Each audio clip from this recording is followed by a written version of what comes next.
来看国际消息，英国曼彻斯特一座犹太教堂10月初二，有车黑白浪，也一个赛车的查甫人的高头车亚刀啊乱抬，是造成2个人死亡，3个人受伤。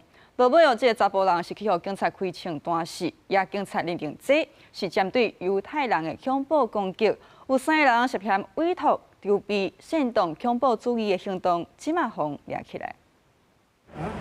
曼彻斯特警方初二早起9点31分，接到西顿公园米道顿路的犹太教堂发生汽车冲突通报了后，马上向重大攻击事件来处理。案发当日是犹太教一年内底上神圣的节日赎罪日，教堂内底有真侪犹太人。 环境赶教堂看到一个查甫人提刀堵路人，是要闯入教堂内底。现场的录影画面显示，武警警察将歹徒压倒在地，大声警告围观的民众，讲身躯有炸弹，爱民众赶紧离开。歹徒拼命抵抗，是要起身的时阵，互关警开枪弹死。迄个时阵是9点38分，离接到报案敢若7分钟的时间。 Well, it's obviously it's a bit eerie. Obviously, no one knows the full story of what's gone on yet, but we know the basics, and it's devastating to hear on the holiest day of the year for the Jewish community.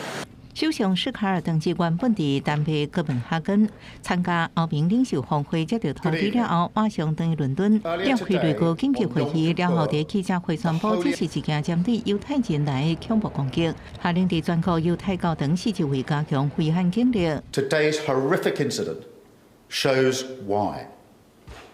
And while this is not a new hate, this is something Jews have always lived with.